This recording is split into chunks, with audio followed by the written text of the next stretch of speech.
correntómetro es el más, más común para caudales de medianos a bajos, no muy bajos vale, a bajos. Ya caudales más grandes, ya en donde los ríos no son variables, no se pueden cruzar, se necesitan ya equipos diferentes. Hay algunos correntómetros que no requieren meterse al agua, se descuelgan desde una plataforma de un puente. Tengo unas fotos por ahí, les voy a mostrar. Pero requiere que haya un puente, no hay puente, entonces tampoco funciona eso. Hay un bagaje de... ¿Sí está? Perfecto. Sí, recuerdo que tengo que...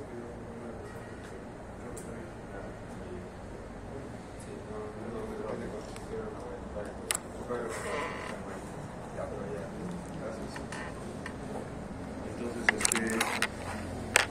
hay métodos, bueno, hay equipos que permiten medir caudales sin necesidad de entrar al agua. De hecho, la mayoría de equipos que existen son para medir velocidades y hay que medir en paralelo el área. Los equipos más sofisticados, que son los ADCPs, Acoustic Doppler Current Profiler, esos sí miden el caudal de frente. O sea, te calcula las dos cosas y las multiplica de una sola vez. Eso es lo más sofisticado que existe en el mercado, son equipos muy caros, $30,000 uno de ellos. También tiene sus limitaciones, todos los aparatos tienen sus pros y sus contras. Esos aparatos, recuerden, ¿saben de qué hablo, no?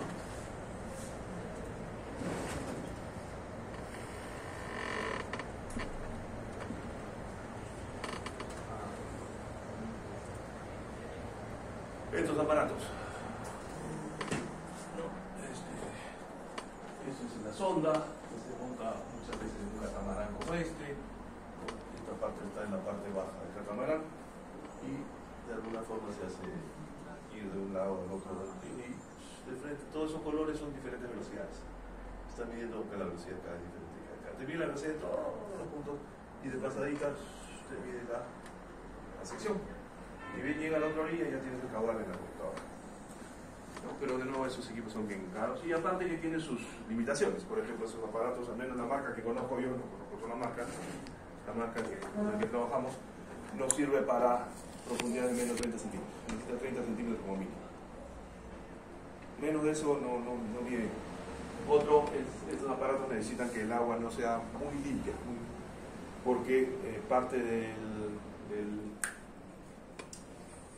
proceso de cómo funciona esto es de que el haz que manda cada uno de estos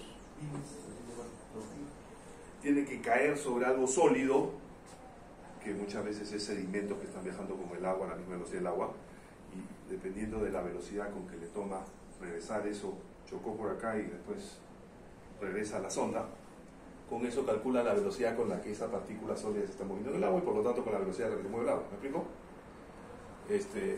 El manual dice con aguas muy limpias esto no va a medir mal o no mide. Una vez hice un experimento en una piscina y no mide nada. El agua estaba. Entonces, de nuevo, cada equipo que utilicen uno tiene que leer el manual, el catálogo para conocer las limitaciones del aparato con el que está trabajando. Otras técnicas ya más sofisticadas en el tema matemático, no vamos a entrar en eso, envuelven el uso de trazadores para medir caudales. Trazadores es algo que yo puedo rastrear, cuantificar su presencia en el agua. Hay técnicas para calcular, medir caudales que no requieren medir el área, no requieren medir la velocidad. Se puede calcular el caudal sin saber cuál es la velocidad, sin saber cuál es el área, vertiendo en el agua un trazador. El trazador más común que existe es la sal de cocina. Cuando uno vierte sal en el agua, cambia la conductividad eléctrica. Midiendo cómo varía la conductividad eléctrica en el agua, uno puede estimar cuánto de sal hay en el agua. Hay técnicas en donde vertiendo una cantidad conocida de sal y midiendo la conductividad, cómo varía la conductividad eléctrica del agua, uno puede calcular cuál es el caudal. Y es bastante preciso. Eso es lo de lo más preciso. También es muy preciso. Hemos hecho experimentos con 3, 4 métodos para compararlos. Es bastante preciso, requiere de equipos que dominan la morfología eléctrica, que no son nada del otro mundo. La teoría, las matemáticas detrás de eso no son muy sencillas, no es necesario explicarlas ahora. Hay otros tipos de trazadores, ese es el más común. Antiguamente yo, la primera vez que usé trazadores no fue ese. El otro trazador que se usa mucho se llama rodamina. También hay aparatos que miden la concentración de esa cosa llamada rodamina en el agua. Y más o menos con el mismo principio se puede calcular el caudal, pero el tema con la rodamina es de que colorea el agua, la rodamina azul, verde, entonces muchas veces tiramos esa cosa en el agua y la gente, los lavadores, se horrorizaba, creía que estamos contaminando su río, problemas con las comunidades, la zona. Entonces muchas veces quien nos contrataba decía, no, rodamina se nos viene encima. Aun cuando es inocuo, pero a ver, explícale eso pues a los comuneros. Otro tema es de que la rodamina es cara. Un litro de rodamina cuesta como $5,000. Cuando echas eso en el agua necesitas 300 litros más. Y el resto no lo usas. Y eso tiene fecha de vencimiento. Más de una vez nos pasó de que compramos $5,000 para medir un par de caudales, nos quedó el 80% de la botella, y un año no lo volvimos a usar, y un año después la botaron. Sal de cocina, más barato. Pero igual, como todos los métodos, tiene sus limitaciones, por eso ese tipo de métodos de trazador, en particular con la sal, que es el que uso más frecuentemente, ya rodamina ya hace tiempo que lo uso.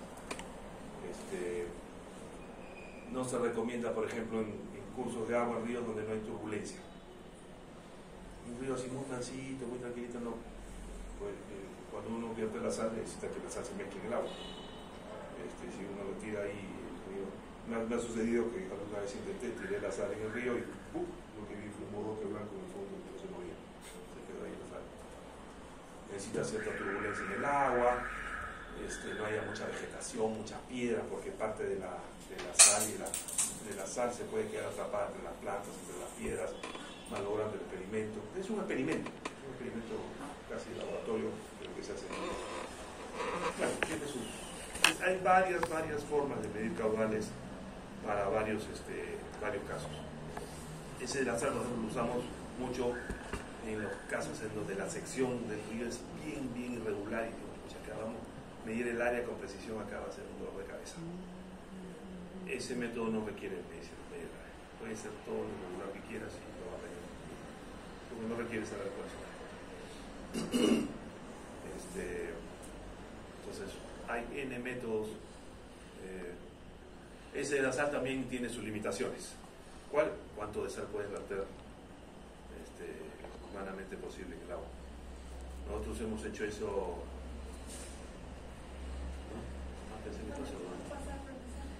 ¿Qué dije en la primera clase? ¿Viniste en la primera clase? No, sí. ¿Qué dije en la primera clase? ¿Qué dije? ¿Ah? Que no me estés saludando, que pase nomás. ¿Pasa? Por eso, ese tipo de cosas me interrumpen. La sal también tiene otras limitaciones. ¿Cuánto de sal puedes manipular? ¿Cuánto de sal puedes lanzar? Ese método, por ejemplo, requiere que se lance al agua más o menos 4 kilos de sal por cada metro cúbico por segundo que hay en el agua.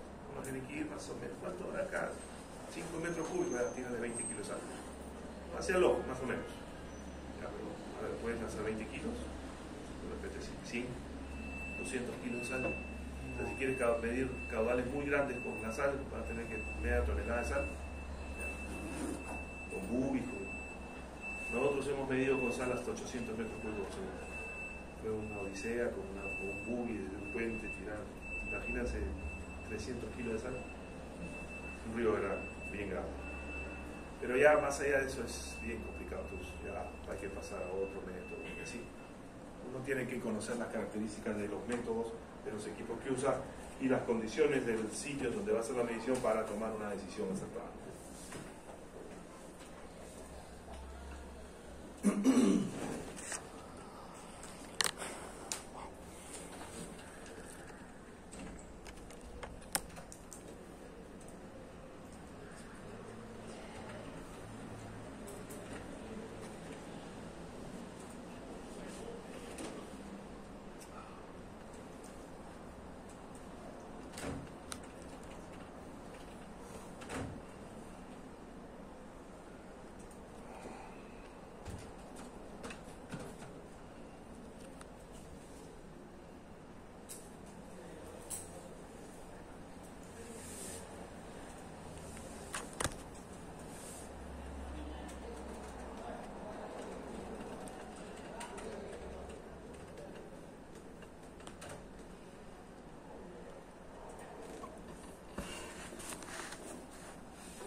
hay hasta videos para que vean.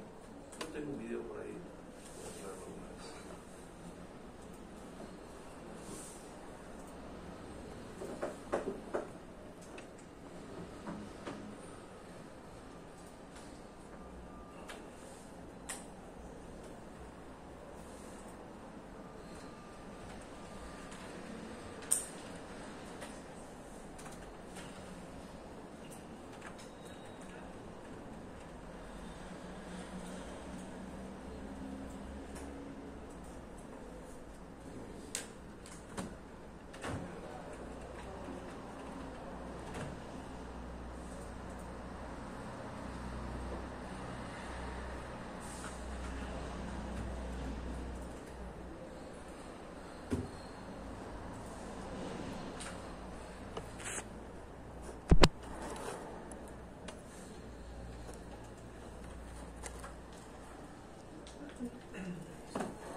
Cálculo así,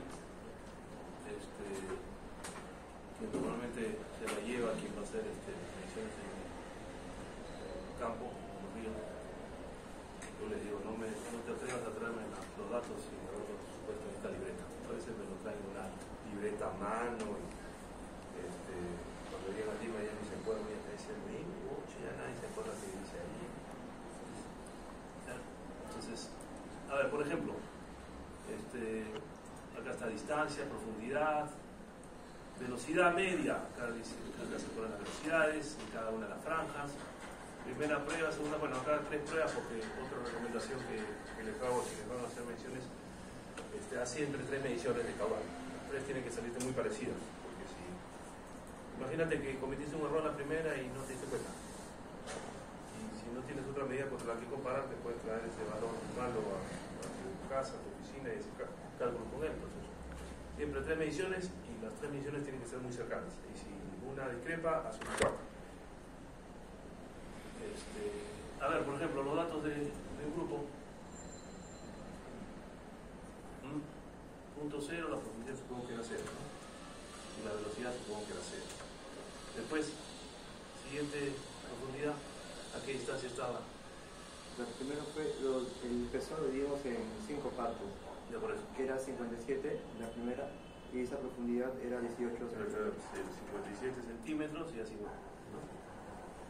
No sé, copia. Tiene que descargarlo, profesor.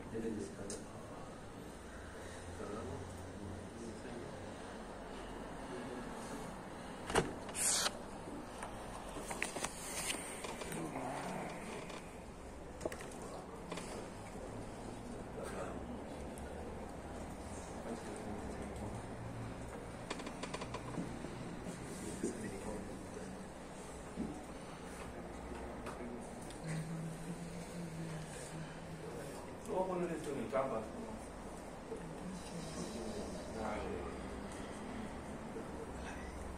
Punto de secreto para no poder compartir.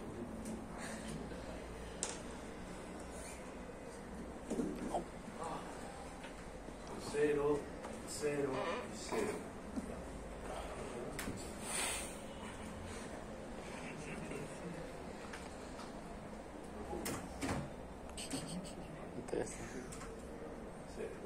Después me dice el 57. Sí, primero ¿Cuál fue la profundidad 57? 18. La velocidad. La velocidad fue La primera franja. 0.3 fue el primero. ¿Cómo? Más o menos. ¿0.3? Sí, 0.3. 0.3. Siguiente. Luego la siguiente distancia fue 57 también. No, pues. Allá, 57 más 57 es 114. Sí, sí, 1. Profundidad. Era 18. No, 23, perdón, 23. Y esa velocidad fue de 0.6. Siguiente. Y la siguiente fue de 2.01. Su profundidad fue de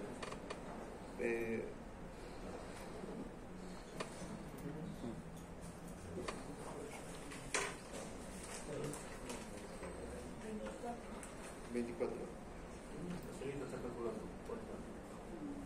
¿Ah?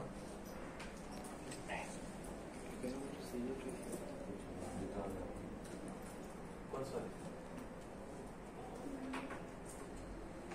¿No está calculando? ¿Qué está haciendo? Estaba viendo mi cama porque no me ingresó.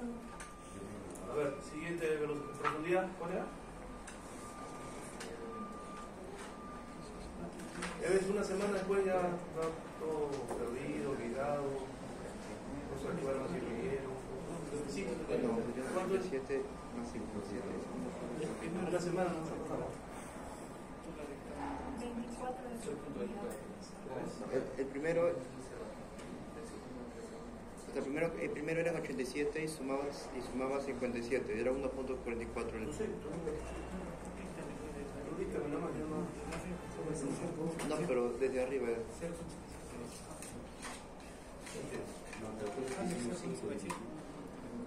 El 0.57 es 1.44.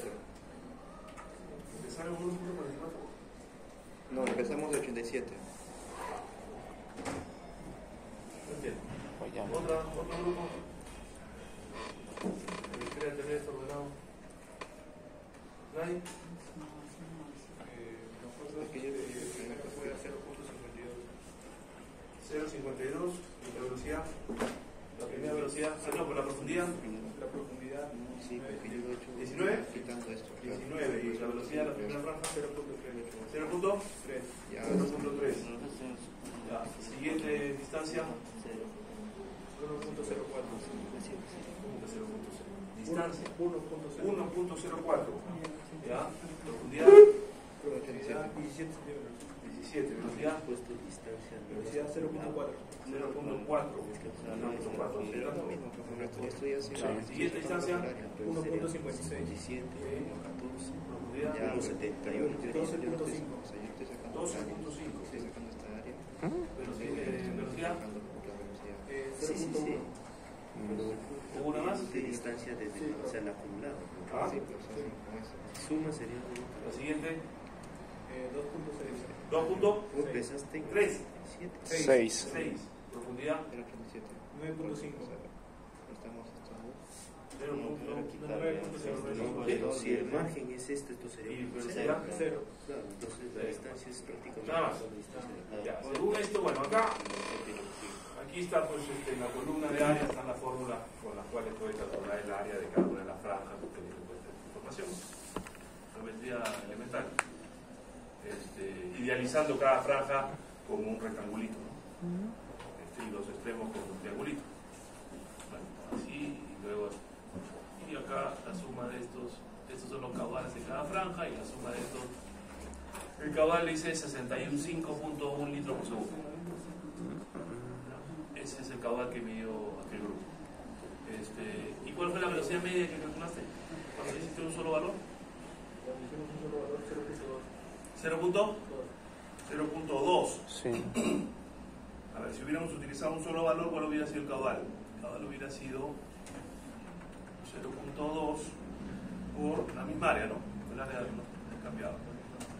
0.07. 07.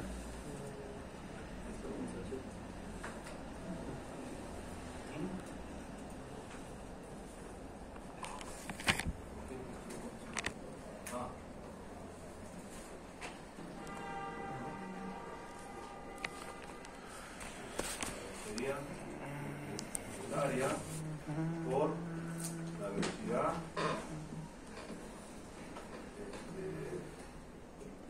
y por mil, no sé el litro por segundo. 66 contra 65. ¿No? Por ahí. O sea, entre esos dos métodos no tenía por qué haber una diferencia significativa.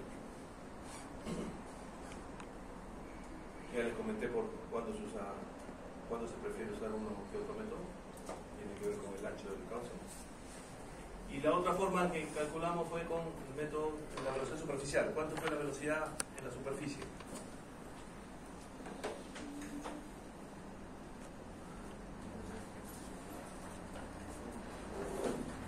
¿Ah? ¿Cuánto fue la velocidad en la superficie?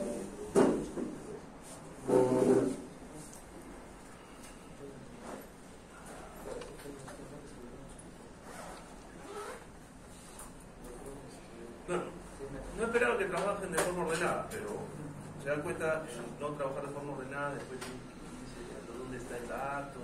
Imagínense que eso ocurriese en un proyecto de la vida real en donde regresan del 1 y se están preguntando de dónde está, dónde lo pasaste, qué se lea. ¿Nos cuelgan? Entonces, ¿no tienen valor?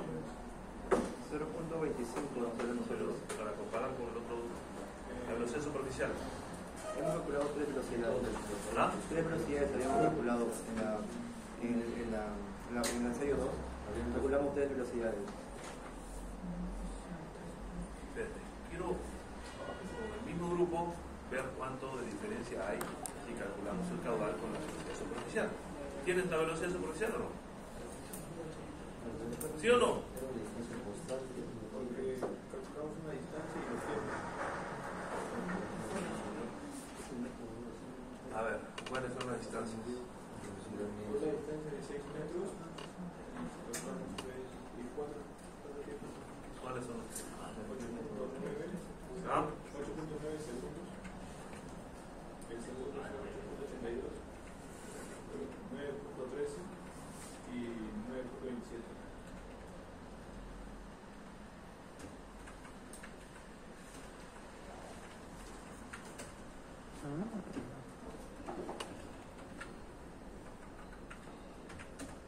Esta es más o menos la velocidad.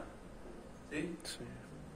Sí, la velocidad tanto. Ah, pero por 0.6, ¿no? Por Claro. 0.85. 105. Igual, si hubieran calculado el caudal con la velocidad superficial, les hubiera salido esto por 1000, ahora este en litros por segundo, el triple. Así de malo es. Bueno, no quiero decir que siempre sea el triple. Pero es un peor en nada, ¿no? Para tener idea gruesa, vas a ver si estás en el orden de las decenas o de las centenas o de los miles de litros por segundo. ¿Sí? Más que para eso nos sirve el método del flotador. ¿Ok? ¿Sí? ¿Preguntas? ¿Ya tienes tu dato ordenado? A ver. Tengo el del... O sea, yo he hecho el método 1, pero yo ya tengo puesto las distancias, no por coordenadas, por eso es que... No por coordenadas. O sea, no por la sumatoria del espesor de agua que hemos sacado. La sumatoria del espesor de agua. O sea, no tienes la información como para dictarme así distancia de profundidad. Que fue como la tomamos en campo. Pues distancia. Bueno, ¿no lo tienen así?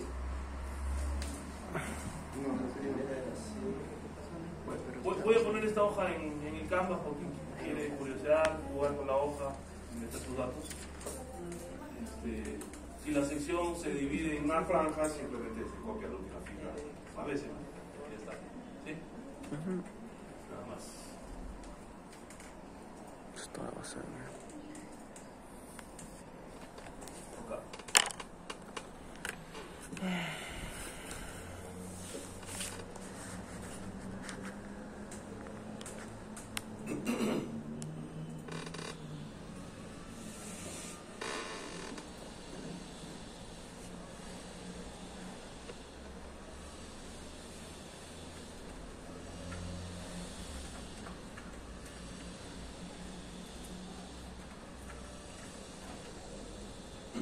Burgos, Carrión, Chávez, Cruz, Dionisio, Esplana, Paquillauri, Paz, nuestra Paz, Peña, tampoco, Yaca, Presente.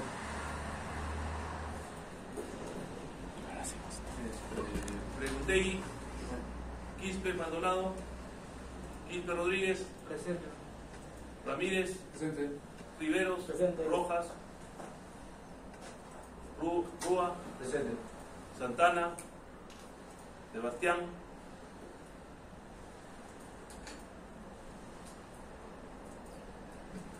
Valladares, Villanueva, Yarcuri,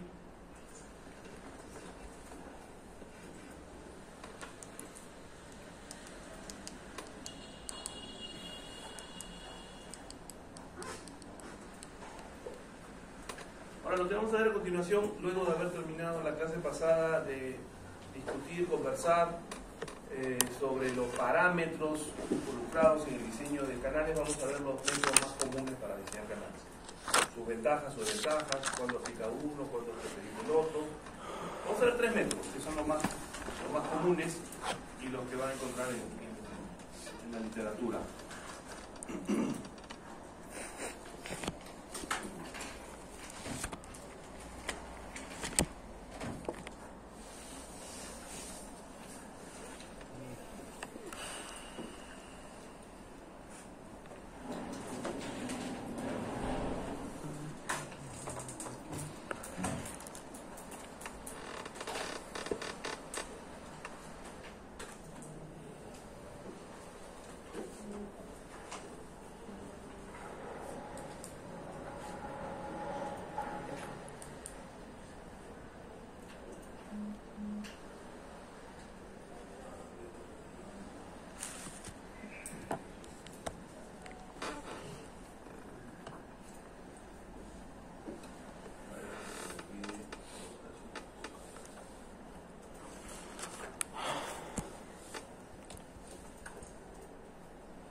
Ahí puedes seleccionar un canvas.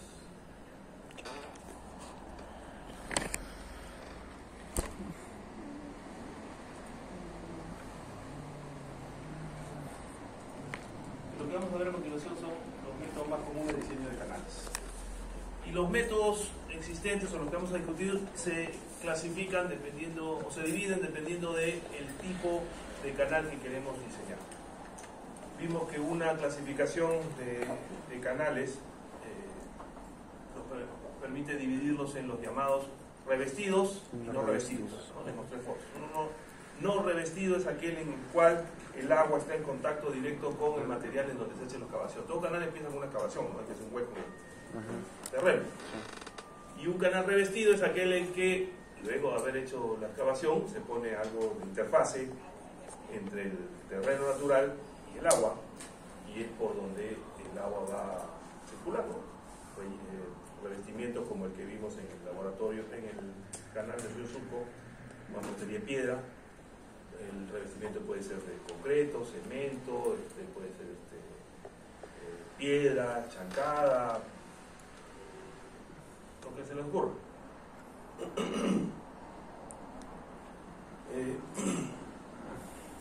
La fórmula que tenemos hasta ahora, y va a ser la que con la que vamos a trabajar todo el curso,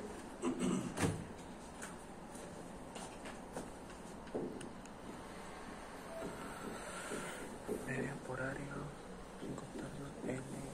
esta es la fórmula de Manning para flujo para flujo. informe, ¿no? Por eso por ahora estamos utilizando la corriente del canal de flujo de agua. Entonces, en la vida real, ¿qué cosa creen que va a ser información de todas las que hemos conversado, de todos los parámetros necesarios para el diseño de un canal? ¿No? ¿Cuáles son los parámetros que conversamos? Tubosidad, la luz, velocidad máxima, velocidad mínima, pendiente, tirante, todas esas cosas un problema de la vida real. ¿Qué cosa creen que va a ser información con la que ustedes van a contar o no es algo que vayan a tener que calcular? Digamos un canal no revestido, para empezar, para hacerlo más sencillo. Ahí les pongo un ejemplo. Para un canal no revestido, la rugosidad, ¿ustedes creen que sea algo que vayan a tener que calcular? no, del,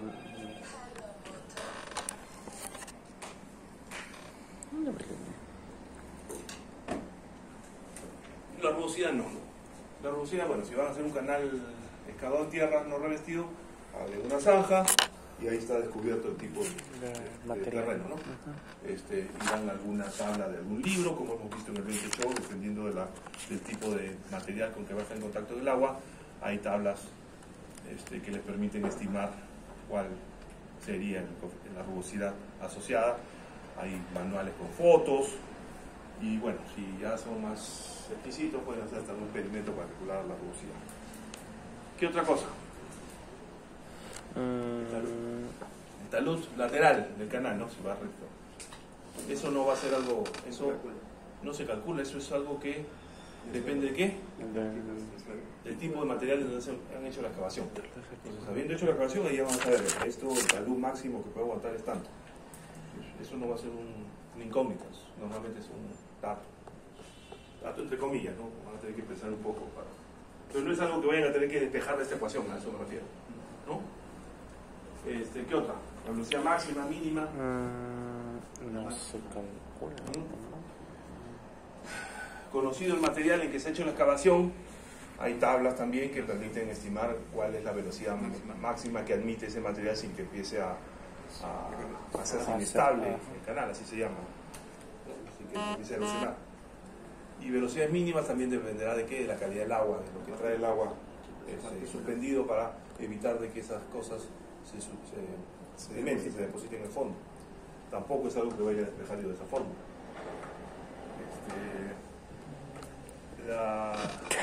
La pendiente del canal es algo que... ¿Es algo que ya? ¿Acá voy a despejar la pendiente? No. Bueno, tiene que ser dato. Sí. ¿De qué depende la pendiente? De la topografía. De o sea, topografía. tiene que llevar del punto A al punto B. Ya discutimos en la clase pasada de que, al igual que un camino, una carretera, hay varias formas de llegar de A a B. Unas más cortas, más largas, con más pendiente, menos pendiente. Bueno, uno tendrá que evaluar cuál de esas alternativas, no necesariamente la más corta, ¿no? Entonces, la pendiente tampoco es un incógnito. Entonces, vamos a generar un poco más. Asumamos que es un canal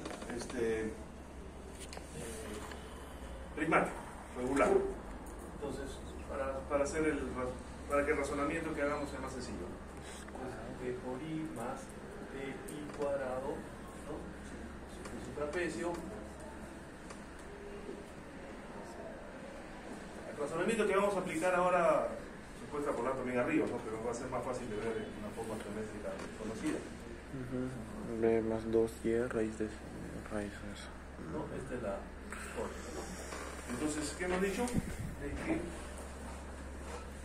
que esto no es una incógnita. Es un dato. Talud tampoco es un incógnita. Tampoco. Velocidad tampoco. ¿Y acabó de ser una incógnita? Porque vamos a un problema de diseño. Quiero diseñar un canal. El caudal es un dato. Es un dato. Yo no puedo diseñar un canal si no sé cuál es el caudal que debo conducir. Entonces, para mí es dato.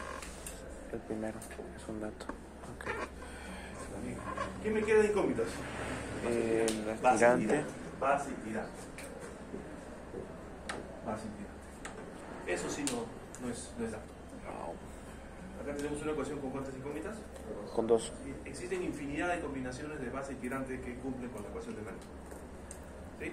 Entonces, creo que ya se los dije antes. En hidráulicamente hablando, existen infinidad de soluciones posibles para proponer un canal que permita conducir el caudal que se quiere. Infinidad. Pero solamente una de ellas es la que finalmente se construye. La decisión de cuál de todas las infinitas combinaciones de base y tirante es la que finalmente se va a construir, la que va a gobernar su diseño, depende de cosas que muchas veces no tienen nada que ver con hidráulica, como vamos a discutir un poco después, ¿sí? Tienen que ver hasta con qué tan problemática es la población cerca de donde va a construir un canal. O sea, ¿no? Lo vamos a discutir después en detalle. Necesitan infinitas combinaciones de base tirante. Y entonces, ¿cómo aterrizar esto en un diseño? Bueno, para eso existen métodos que te permiten aterrizar alguna de las infinitas combinaciones de bases tirantes. Entonces, de nuevo, vamos a ver métodos tanto para canales revestidos como para canales no revestidos. Para canales, logros de lo que vamos a discutir el día de hoy: dimensionar hidráulicamente, diseño hidráulico de canales utilizando los métodos más conocidos. Los métodos más conocidos son para canales no erosionables. Los no erosionables son los que llamamos los revestidos. El método de la sección de máxima eficiencia es el que vamos a ver. Sección de máxima eficiencia, en algunos libros figura como la sección hidráulicamente óptima, y así hay 2 o 3 nombrecitos del mismo método. El curso lo vamos a conocer como sección de máxima eficiencia hidráulica, pero por ahí también va a encontrarse con sección hidráulicamente óptima. Y para canales no revestidos, también llamados erosionables, los revestidos son también llamados no erosionables. Vamos a ver estos dos métodos, el de la velocidad máxima permisible y el de la fuerza atractiva. Sí, el método de la fuerza atractiva es un método propuesto por el USBR. Estos dos de acá, en alguna forma, son primos. Tienen alguna cierta relación. Ya lo vamos a discutir. Vamos a empezar con este método, sección de máxima eficiencia hidráulica. Le voy a dictar 2 líneas. La definición de sección de máxima eficiencia hidráulica.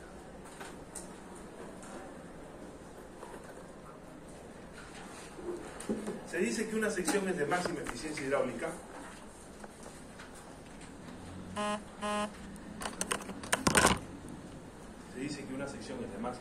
hidráulica cuando para la misma pendiente, área y rugosidad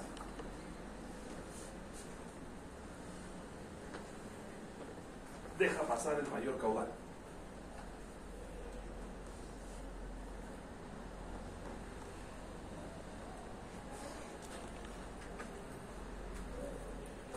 Sí, esa definición que les he dado es equivalente a la siguiente, y ahora vamos a ver por qué son equivalentes. O bien es aquella que para el mismo caudal,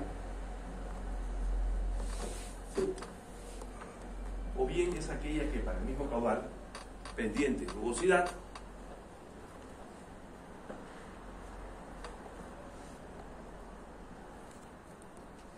tiene el menor perímetro mojado.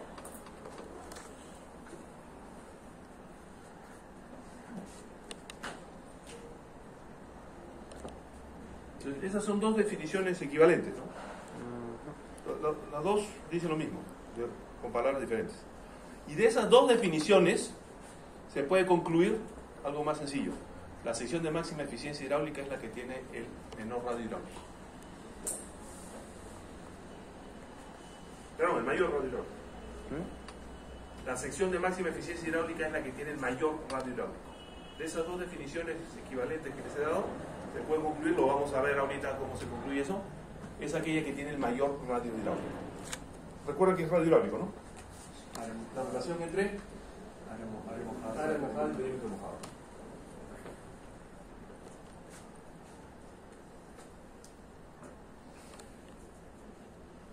Sí, entonces, a ver, la primera definición que me dice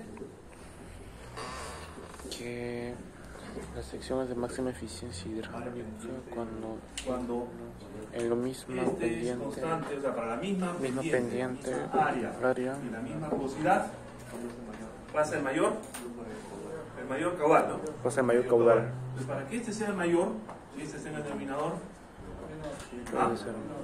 pues, la otra definición que decía, Mayor radiológico, menor perímetro. el menor perímetro mojado, Mayor radiológico. pero la segunda definición decía que era el menor perímetro mojado, ¿no? Tiene que ver con esto, a mayor caudal, menor perímetro mojado. Y acá también, las dos definiciones dicen que para la misma área, ¿no? ¿Sí? Entonces, si esto es constante, y la definición de sección de máxima eficiencia implica que el perímetro mojado sea menor,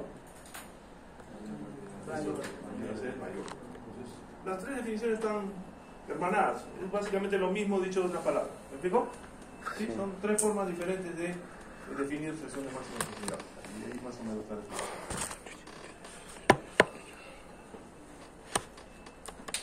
Y tiene cierto sentido, ¿no? Tengo la misma rugosidad, tengo la misma pendiente, tengo la misma área, cual me permite pasar el mayor caudal. Si para todas las demás variables, si todas las variables son las mismas, yo preferiría aquella que me permite conducir la mayor cantidad de agua, ¿no? La otra también tiene sentido, la segunda, que les dije, es la que tiene menor Es la que tiene perímetro mojado. ¿Por menor qué? perímetro ¿Qué tiene que ver el mojado. menor perímetro?